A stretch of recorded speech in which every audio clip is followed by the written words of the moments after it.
This 20 expansion. conference will now be recorded. It was actually a funeral home. Oh, wow.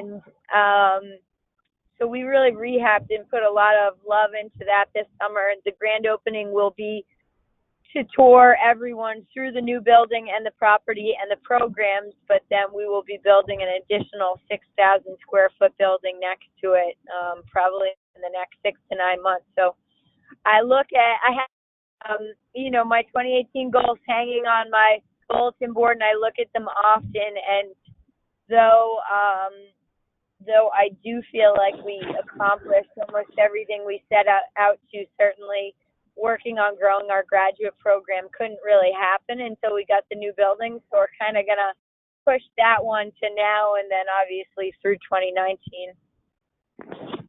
Mm-hmm. Well, I just think it's wonderful everything that you're doing, and congratulations on finding the space and being able to close on it and start building. Thank you. Yeah, it was really exciting. About 12 years of hard work. Well, I think that's it. You keep focused on the goals and keep moving forward regardless, and that's rewarded over time. Exactly. Yeah, it was my first 7 years. I was the only staff person, and then there was 2 of us. And as of 1 month ago, we are now a staff of 8. Wow. Well, that helps to support a lot and grow. I know. I'm excited. I think it's going to be a great year. Jam, are you on the phone with us? Yeah, I am. Okay, great. Would you like Hi, Jam. to move in? Hi. Do you want me to move into the portion of our questions first, or? Yeah, since it kind of flows together. I think your guys' Okay. part is first anyway. So yeah, we can start with your guys' part. Okay. I'm just going to go through, Kristin, our whole team, and we have 2 different teams for your organization, and my particular team is made up of 5 individuals, and so they all put a series of questions together. So I'm just going to go through the list more or less and ask them. I'm just going to try to move some things around on the list, perhaps, but I'll make sure to try to hit them all. Okay. And the first one is a question that says, can you describe your organization and what are the current resources to support these efforts? And I know that you have a great deal of information on the website already, but I don't know if you have something that you might want to add in the answer to that question that may not be found on the website. So programmatically and financially, that question's touching on both? Yes. Can you guys hear me? Yeah. Yes, I can hear you. Okay, yeah, so they're asking programmatically and then also in terms of finances, how we support ourselves. Did I understand that right? I think so. I think that's the nature of this person's question. Yes. Okay. I can give you kind of a little snapshot that might be a little more comprehensive than kind of looking through the whole website. But, the meat and potatoes of what we do is definitely teenagers. So the highest risk population in any community, never mind one of the poorest, most dangerous cities in the United States, which Camden is that 12 to 19-year-old population. So we're really trying to even the playing field with surrounding suburban communities whose kids have musical instrument lessons, sports teams, after-school programming, support at school and at home, and really trying to fill in those gaps. So that is kind of, we did a strategic plan in '08, but that's kind of where everything came from, was really utilizing the youth participants, the parents, and the community members to tell us what was needed. So what came of that was certainly focusing on the middle school and high school group, which is the majority of our youth. So I can kind of give you a snapshot of what a week would look like. That teen group is 10 to 15-year-olds Monday through Friday, a traditional after-school program, 2:30 to 5:30, 5 days a week. That would be like fifth graders through eighth graders. The 12 to 19-year-old teens can then be there Monday, Tuesday, Wednesday, and Thursday evenings. So Monday and Wednesday is the college and career prep program for the high schoolers, not the graduates. And then Tuesday and Thursday are more social educational programs.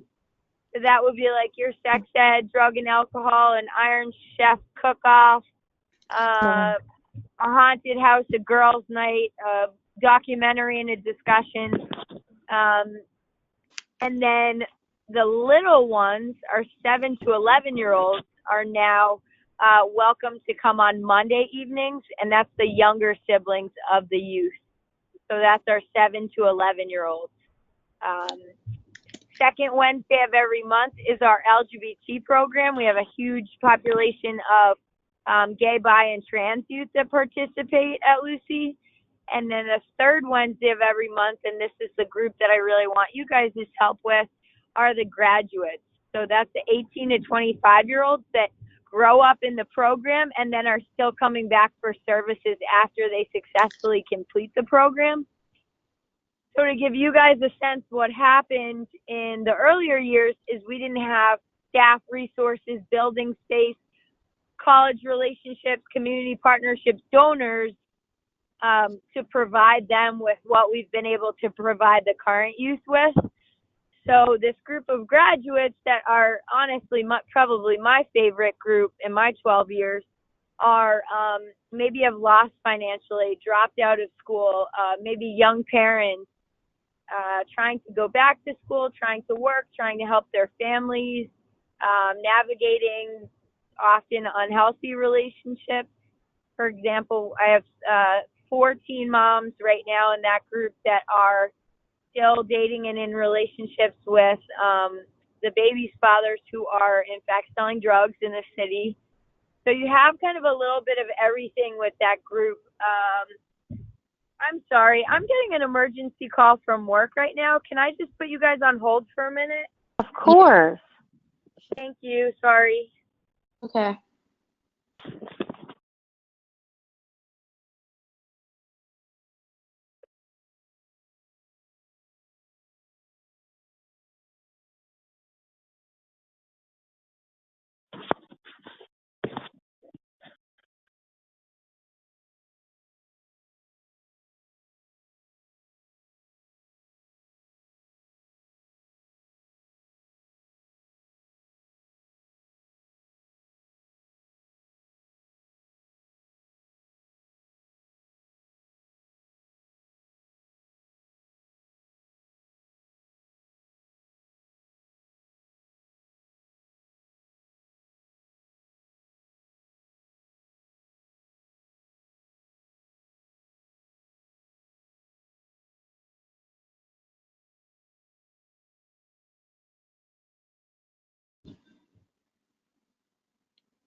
Hello. Hi. Sorry, we had a situation of a child that was smoking marijuana outside the building. Oh, goodness. There's never a And dull moment with teenagers. I would imagine. Yeah. Yeah, the staff is like, some of the new staff get um so anxious and worried, but I'm like, "Oh, no big deal." I'm so desensitized to the antics after 15 years. It just doesn't faze me. I would guess, and that you probably have developed processes in place to deal with certain things. Yeah. Yeah. So so I gave you guys an overview of the teens. Weekends are trips and overnights, and then we have a pretty intensive 8-week summer program that is free. But that last population, that's the 18 to 25-year-olds that are just like experiencing a lot of young adult milestones typical to anything we would be going through, that don't necessarily have those supports in place, are really looking to us to kind of continue services. So I had done this third Wednesday, and with this building, I'm hoping to do every Wednesday. And then when we have the additional new building, I would like to make this current historic house that we're in right now for staff and graduate services. So possibly, up to daily drop-ins and weekly programs. So that's a little snapshot programmatically, and I can give you guys kind of a schedule, level of service, who's here when, what ages, how many kids, those days and times. I can shoot you over some of those calendars and schedules. And then in terms of the types of programming, it's really everything and anything that is important in their development and building them into resilient, gritty teens and young adults who become leaders. So we're really focusing on educational, social, leadership, and service-oriented programming and trips. So everything we do has a purpose. We're trying to really have, evidence-based programming and doing things that are working and that there has been research on. So that's why I'm excited for you guys. As a social worker, I hated my research classes. I hated them, but I appreciate them much more now. I'm sure. Do you have anything in particular in mind as far as for the new program with those in school and facing this 18 to 25-year-old range? Like, what type of programs that you would like to put in place yet? Is there anything in mind? I mean, I think we have like a skeleton of what we want. I think we can be doing it much better with organized staff and volunteers and through improved communication with that population. So, the utilization of social media, of Google Docs, of having them on Google Suite, calls, texts, follow-ups, emails. I think we just kind of run out of people and capacity, And that's where I feel like in a lot of ways we're failing that older group because they didn't have the resources and the support from us that today's youth do. They haven't been as successful on paper, at least in terms of staying in school and completing and graduating or entering into a career, getting full-time jobs. Like, I see that this group definitely needs many more supports, and I'm hoping that we'll be able to fill the gaps with that group like we do with the younger youth. So I think certainly a lot of that would be, just job training and placement, certainly building partnerships and relationships with community organizations and local corporations that are able to give them resume building through internships, through shadow days. I think with a lot of our young parents, definitely child care is something that is a big concern and challenge, especially for our parents that are single parents. So when they're working a full-time job or two jobs and the daycare is closed or something happens with the babysitter, there they are unable to go to work or having to take the babies to work. So I think kind of the sky's the limit in terms of how much we want to do. But I certainly do want to focus on a career piece, on a college or postgraduate piece, and then I think some of the life skills and therapeutic services that could support a lot of what they're going through on a day-to-day basis. Is there a counselor on site available for them? Or are you in touch with the type of... Yeah, that's really tricky too. I'm the only one. I'm an LCSW, so that's basically like the highest level social worker. Have a clinical background, practice individual, group, and family therapy. However, as executive director, it's certainly a conflict of interest if youth that are attending programs are coming to me as their therapist in the city. Yeah. So I've been really doing that on the side, when I can make some extra money personally and through a local agency that's working with, 40,000 youth and families in the county. But I haven't been practicing or utilizing it much at Lucy other than obviously crisis management, trauma-informed care, troubleshooting specific situations as they happen and placing those referrals immediately. So I think a long-term goal when we have an executive director in place or supervisors of the programs would be that I would be able to grow our therapeutic services. But for now, short-term goal would obviously be hiring some social workers, and we haven't been able to afford senior level social workers that our youth and graduates would really need. A 23-year-old kid right out of graduate school, unfortunately, with a lot of what we're dealing with day to day, probably would be ill prepared and have very little work experience. So that gets into the budget and really being able to afford one or two of those positions, even if it's just consultation or part-time, but so that they're able to, when that mental health piece is off track, obviously everything follows.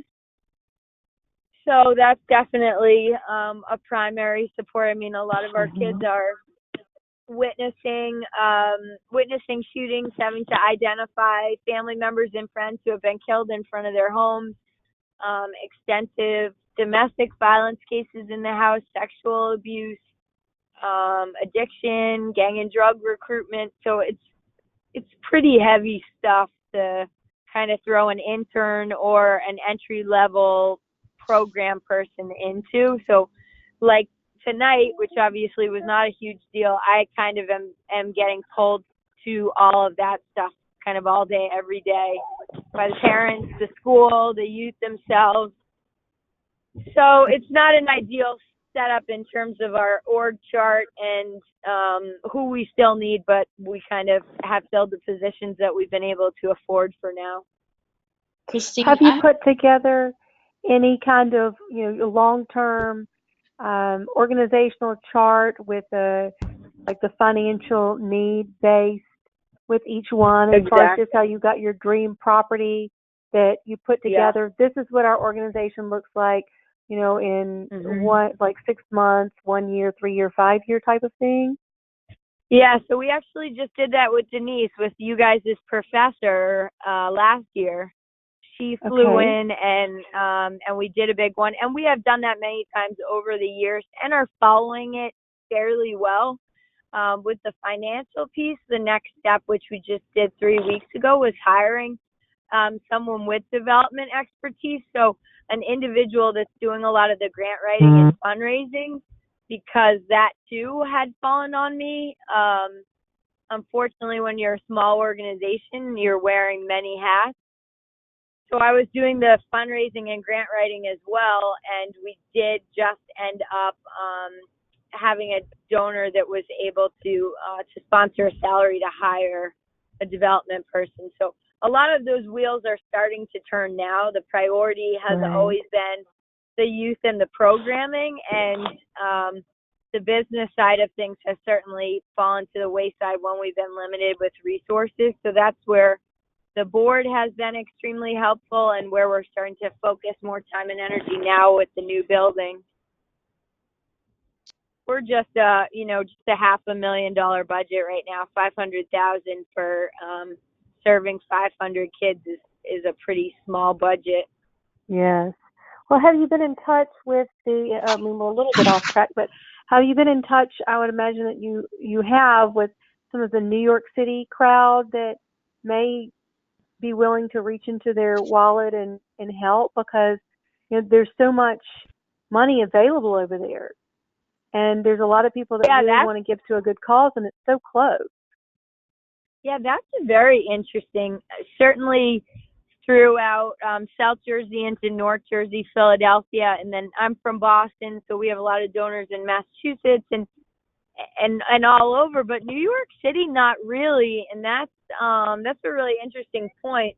We don't have tons of relationships there per se, but we were receiving the Heisman, which is the football trophy, kind of for the young MVP. We did receive the Heisman grant through New York City for the last 3 years, which was significant money. And then unfortunately this past year they did change it to be only funding nonprofits in New York City. So we were cut from that one. But it would be interesting to explore individual donors and kind of start soliciting a donor base there. I don't know where we would start outside of board members knowing family or friends. But I like that idea. That's an interesting idea. I think it's possible even through, like LinkedIn with the person. I don't know what type of experience that your person has that you just brought on for the grants, but even through starting with LinkedIn, for example, and sort of looking at the people that are running the banks and investor relations. There's a guy, for example, with JP Morgan that's in my feed that's always going to these fundraising events, and people really want to help now. Maybe also some publicists, for example, in the city, if they reached out to them, because they, represent a lot of these wealthy people that want to have a cause. And maybe somebody like Kanye or, Kim Kardashian might really be interested to put a lot of effort there, or anybody else, Leonardo DiCaprio. There's some that are living in the city that really want to help. Yeah, the one that gets pulled a lot because she's from maybe 2 or 3 miles outside of Camden is Kelly Ripa. Yeah. She is kind of a South Jersey, Camden County girl, so I know a lot of nonprofits pull at her. Obviously, the dream and one of our goals in the strategic plan, and it was more metaphorically speaking, but certainly in reality as well, was getting on Ellen was kind of something that we had said in our strategic plan, but that obviously meant getting significant exposure. But it's interesting because she definitely covers some of the highest risk communities in the country, and I've watched every episode religiously, and she has never covered Camden, which has been top 3 poorest, most violent cities in the U.S., maybe 7 out of the last 10 years. So things like that is kind of strategizing how you get a staff member or a board member to get tickets to her show. Then they bring a package, then they get it to the right person who's there, because with social media and putting things in the mail, she's getting hit up by, 10, 15,000 people a day. Right. Well, I would say But a lot of the super successful nonprofits in Camden, because we are such a small city, certainly have celebrity backing. So you definitely touched on that. Well, I think. Hello. Sorry, go ahead. Sorry, I'm just looking at the time, and I just have like quick questions just related to the project. More of like logistics, just moving forward, and how to like meet with you more, Christine, and your team.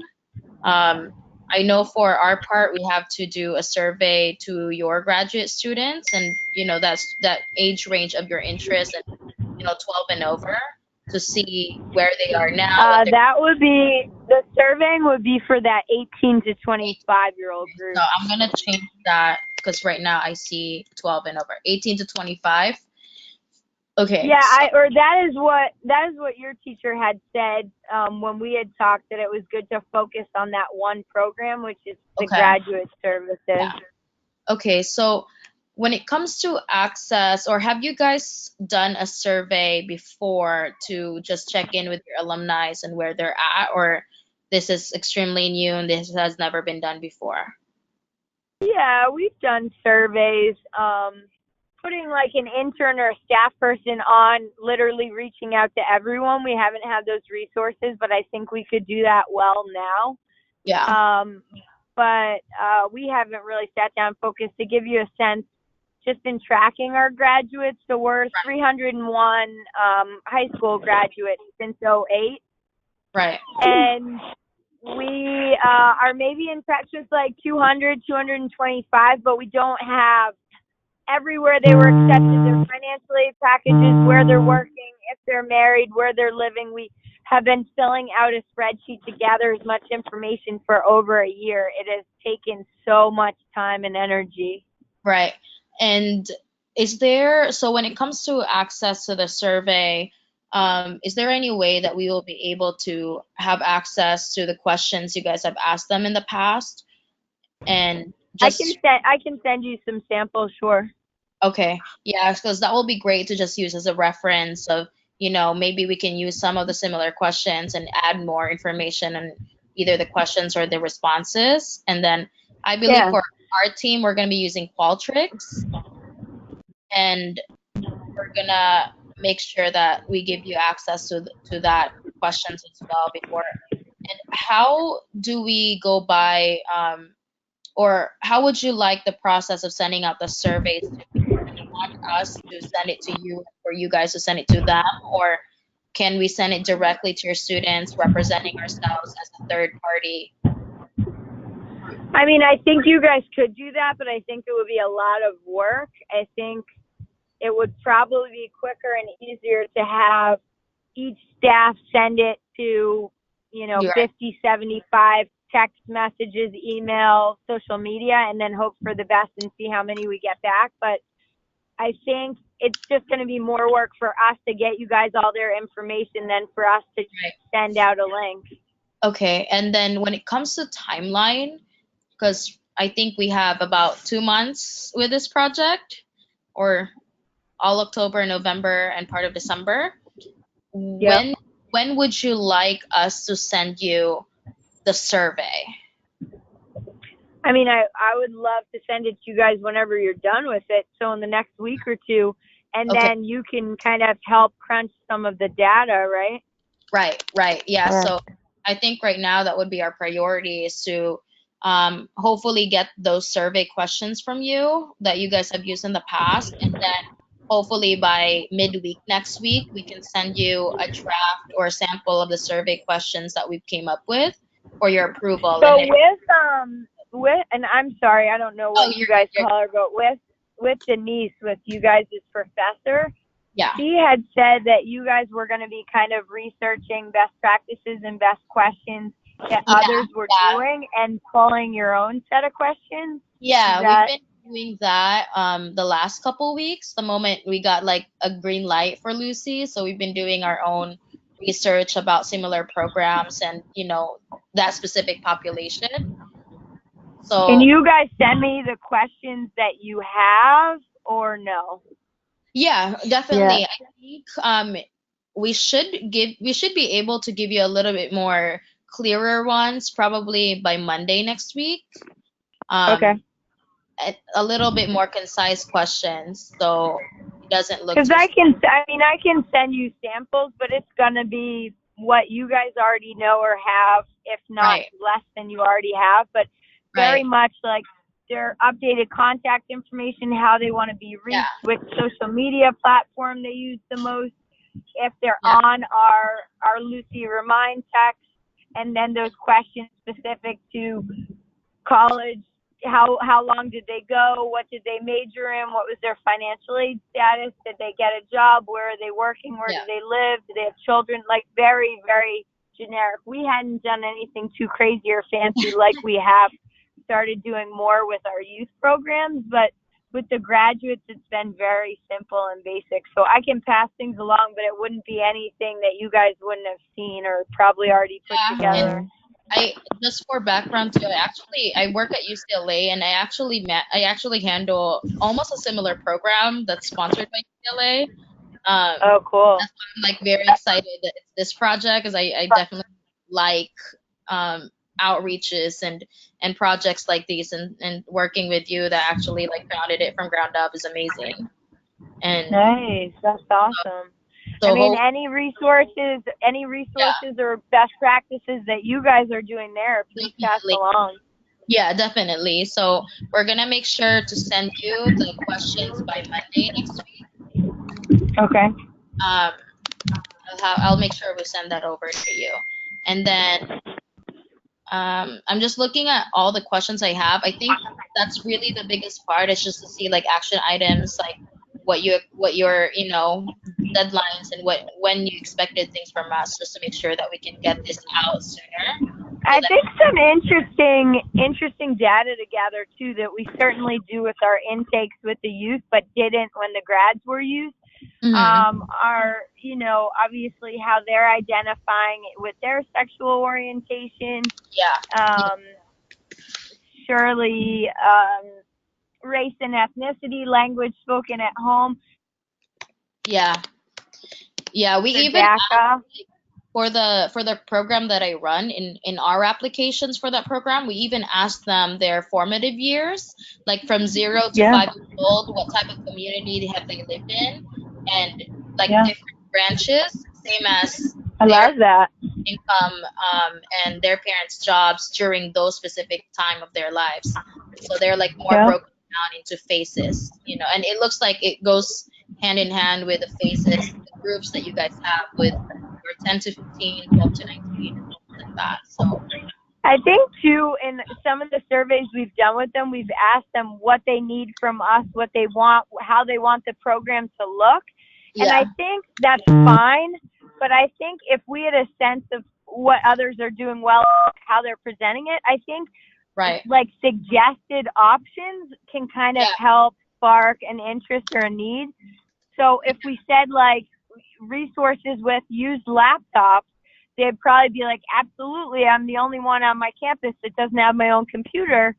Yeah. But if we don't suggest that, they might just be like mentoring, help, support. So I feel like definitely kind of providing some leading questions might assist us in getting more information, and then obviously having an open-ended place where they can ask specific things or share any additional information that we didn't touch on.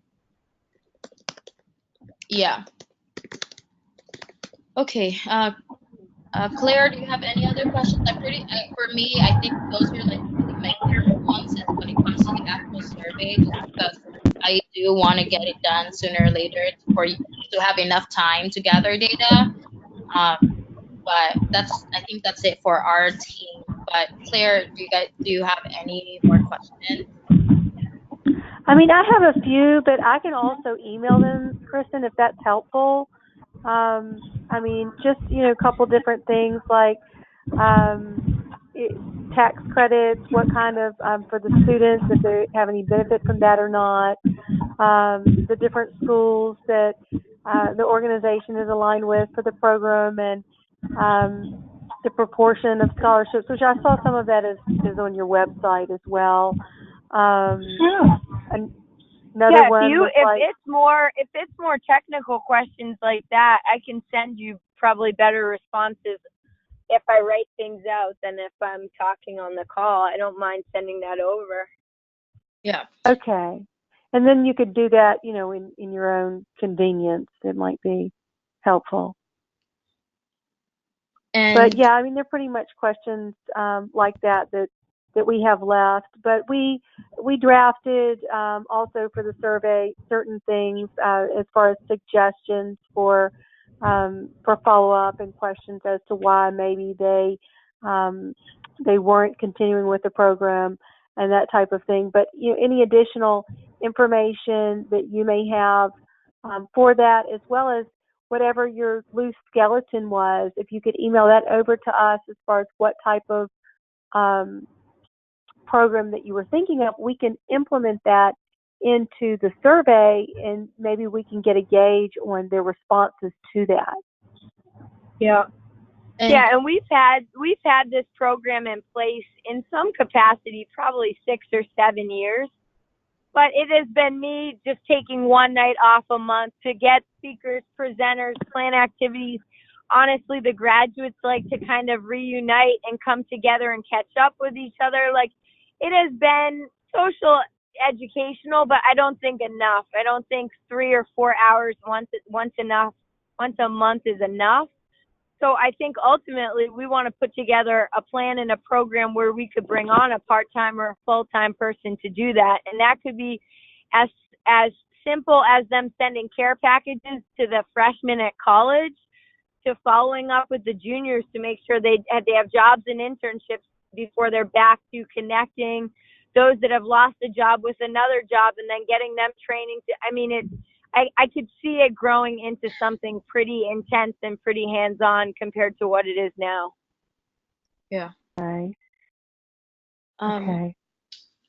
So for the last few years that you've been running this program, how do you really, for now, how do you kind of measure your guys' success?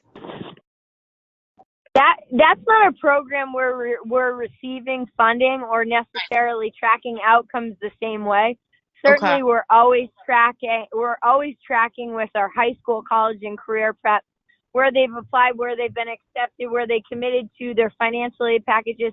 So with some of the younger graduates, freshmen, sophomores, juniors in college, we are still working very closely with them. It's more that like 22, 23 to even honestly 27-year-olds that, because we were so limited in our resources when they were 14, 15-year-olds, that they might come around more just to see us and catch up with us and give us updates on their lives, but weren't necessarily enrolled in college, didn't necessarily go into a career.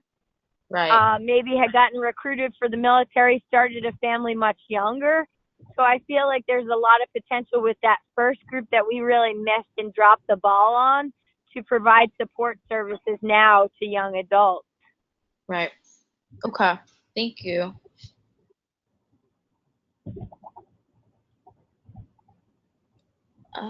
Anything else, Claire? No, I'm just thinking about, the additional questions maybe we could ask in relation to these statements. So it looks like we've got there's a 22 to 27-year-old, and then we also talked about like a 18 to 25-year-old type of group. So are we looking at some that are going into school versus, as well as those that have graduated or didn't make a program? And is this the two groups that we're looking to survey then? I think so it would just be one group, 18 to 25. Certainly there are some 26 and 27-year-olds from when I first started my job. But the graduate program on paper is the 18 to 25, and that's anything from just finishing senior year and heading off to military, beauty school, or college, to that group that's really been out and lived a little for the last 5-7 years. Okay, Yeah. perfect. And I think just for, like, I'm just reviewing the project proposal for our team. Our main group of interest are the ones that who who graduated up to 12 years ago and did not receive the level of support of the current to past 3 to 4 graduates. Yeah, and I think there's going to be some really interesting and telling comparisons between those two groups. Yeah. So I think that's for our team. That's actually our group of interest, would be Great.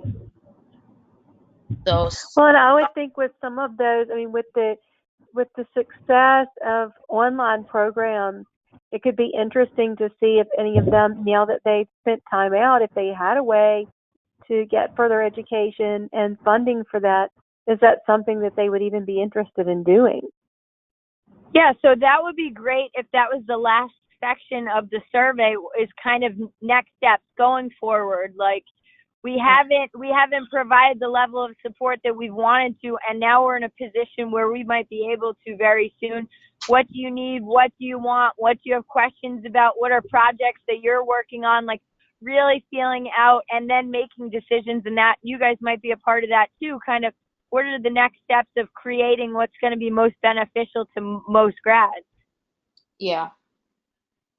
The essay writing, the resume writing and essay workshops and, mock interviews is all good and great. But at the end of the day, if that's just once a month and you have different grads coming at different times, are they really getting a ton out of that? Probably not. They're probably just enjoying seeing everyone and getting a great meal.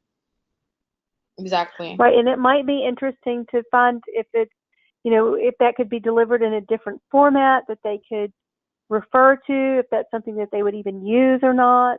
I mean, I don't know if you have a YouTube channel, for example, that these seminars would be loaded into, where if they couldn't be there because a kid was sick or, they had to work or whatever reason, if there's a way for them to access the information later. I love that. Great idea on anything like that. I will say that, yeah, I like that a lot. It's so interesting too, and Jam, you've probably seen this with that population you're working with UCLA, but even just the social media differences. So this group is the group that's on Facebook. They contact on Facebook. They're showing pictures of their kids on Facebook. This is kind of not my age group. I'm 37, but more similar to my age group. They like phone calls. They like us doing a home visit. They like the Facebook, whereas obviously the teenagers that we're working with now are just DMing on Instagram. Everything's on Snapchat. Like, questions like that are always really interesting too, because I'll get new staff on and they'll be like, oh no, you don't contact people on Facebook. And I'm like, well, if you're working with the graduates, you definitely do. Yeah, so that's so many just different generational factors that they're just interesting, and I would love to have some like raw data to play with and do something with. That's one thing that I actually had to change 3 years ago for this current for the program that I'm doing, is the use of different applications and social media items, because when it comes to communication in the past, it's always just been phone calls and emails. Like keeping it to our definition of like traditional professional communication, but but since like it's just almost like they ended up creating their own group me page and account, and so everybody's group me, they communicate with each other, and what actually led to that was everybody stayed in touch with each other, especially our students are not just local students, but they're all over the US, but they have a more sense of community because they just have a Facebook page privately to their cohort, and then they have a group me text messaging, and I ended up creating a group me for the office because every time we have like change of schedules, change of whatever, and easy, quick. They have a question to me individually, they can just go through their phone since everybody's on their phone anyway.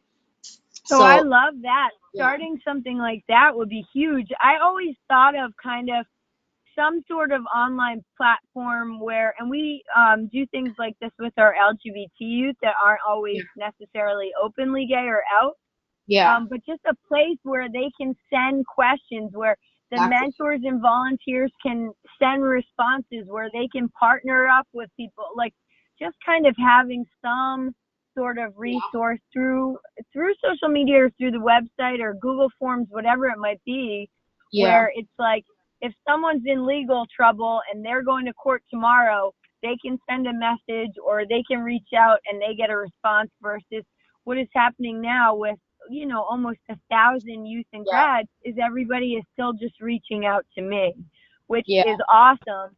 But what happens if I'm hit by a bus tomorrow? What happens exactly. when I have my own family? Like, that's not sustainable. It's not healthy for me. It's not good for them. Yeah. Right. Yeah, I think those are, some of the questions I'm definitely interested in asking your alums would be, knowing, like, given the technology now that they see that their kids are probably using or other people that they see, like what type of platforms could they see themselves using now, or they would have wanted when they were in the program. Yeah, I love that idea of, even if it's like a graduate or an alum intranet, not internet, but intranet, it's like a private page on the website. Yeah. We have like an employee intranet on our website where the staff have the password and they're able to access all of those resources. And I love, Claire, what you said, posting some of the videos, posting sessions and workshops that they missed, sending messages, having them be able to connect with one another. Like, we kind of started organically a young mothers group through the graduates, and they were helping each other with daycare or resources or babysitters, or, I mean, it was just really cool to see, just by being with each other, how they started connecting and helping each other out. Yeah. That's fantastic. It's such a resourceful, amazing group, but it breaks my heart. I do feel like I failed in those earlier years because we didn't have the resources to support them the same way we do now. I mean, they come and see the youth and they're like, "Oh my God, you guys are so spoiled." Like, we had a blast playing with paper clips and talking about our lives, and you guys have your own tablet during a speaker. I think that's another opportunity to even have like graduate, like alums mentorship with your current Yeah, students, because I see that with definitely. my students too, And of like they will say, "Oh, your students now are so spoiled. They got all these rooms, they got all these resources." But then both yeah. sides always have an interesting takeaway of what worked and what didn't, and what they value Yeah. the most. Yeah, no, I love that. We try to get them into like staff and volunteer orientations and trainings, have them as our drivers, chaperones, speakers, panelists. But that, I think, would be an interesting part of the survey too. And I don't want to make it that long, Yeah, but no, I think, definitely like, not. are you willing to give back? What would you be interested in being a part of? I mean, Right. my ultimate goal is to hire all our graduates to run this place in 10 years. So I want them to be volunteers, turned interns, turned part-time, or summer, turned full-time. And we have a lot of social workers, education majors, criminal justice. Like, who's better to run this program than the success stories of the program themselves? Exactly. We even use our alums to do preceptorships and shadowing. So some, are working a specific job now, or like cops, and for example, and we have some people that are interested in that area, and then, through that networking and that connection that they were both part of the same group at one point, it was a little bit easier for the alum to say, yeah, definitely, I would love to bring one of your students to my work.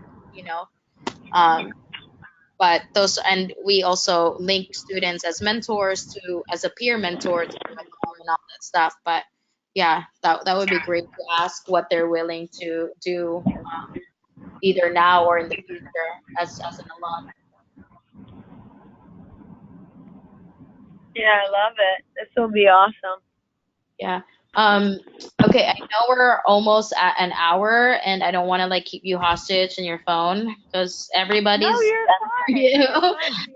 Um, so I think for now, at least again for our group, I think I have kind of a good idea and sense of what we need to do this right away this week before Monday, and with the Monday deadline to give to you the sample survey that we have, and and go from there. But ideally, in the perfect world, hopefully we'll be able to finalize the survey by the end of next week, so then your staff has a good amount of time to send it to whatever way you guys are going to send out the survey and for us to analyze that survey.